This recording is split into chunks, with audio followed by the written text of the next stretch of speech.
From the National Newsroom of the Canadian Press, I'm Karen Rebo. Federal and provincial politicians are accusing Bell Media of killing off local journalism as its parent company announced some big cost cutting yesterday. The media and telecom giant plans to slash 4,800 jobs, sell 45 of its regional radio stations, and will trim a host of CTV News and News Channel programming. Even the investigative program W5 will cease to exist as we currently know it. Visibly frustrated outside the Commons yesterday was Heritage Minister Pascale St-Onge. She slammed Bell for breaking its promise to invest in news. Also, the CRTC, because they are facing difficulties, alleviated them of the burden of $40 million per year to help them keep their promise of producing news. And again, they're backing away from that.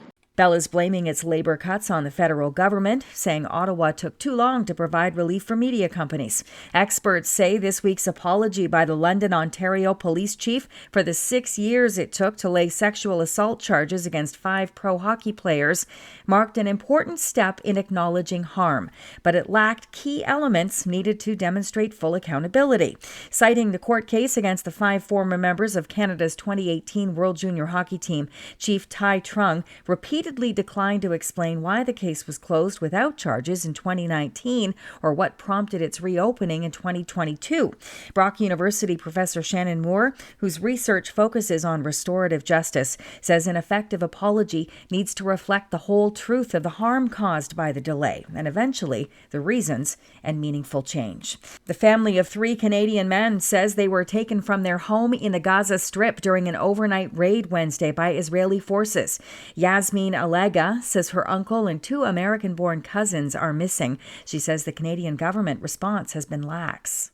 It seems that the Canadian response has been very light. It doesn't seem to be responding to the urgency of the matter of these Canadian lives at stake. Ottawa said yesterday it was aware that 1 Canadian citizen was missing after the AP reported that 2 Americans and their Canadian father were taken. And Canadian brands advertising during the Super Bowl could score new customers because of Taylor Swift. Toronto Metropolitan University sports marketing professor Sherry Bradish says the pop superstar is enticing many who were previously uninterested in football to watch this game Sunday. It's almost, in some cases, in some segments, people are arguing it's doubling the impact of your marketing value and spend. So that's obviously valuable. Intuit, TurboTax, Boston Pizza, and Molson all expected to advertise during the Canadian telecast of the Super Bowl, where Swift's boyfriend, Kansas City Chiefs tight end Travis Kelce, will face off against the San Francisco 49ers. This is the Canadian Press. In sports, Jacob Markstrom made 37 saves, and Connor Zary and Andrew Mangiapane each had a goal and an assist as the Calgary Flames beat the New Jersey Devils 5-3. Elsewhere, the Boston Bruins got their 8th victory in 10 games, shutting out the Vancouver Canucks 4-0. And Travis Konechny had a Gordie Howe hat trick, a goal, an assist, and a fight, all in the first period, to lead the Philadelphia Flyers to a 4-1 win over the slumping Winnipeg Jets.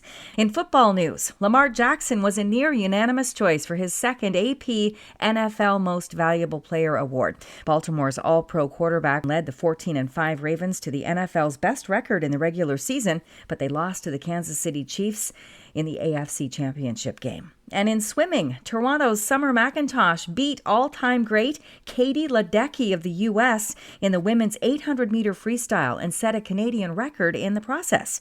From the Canadian Press, I'm Karen Rebo.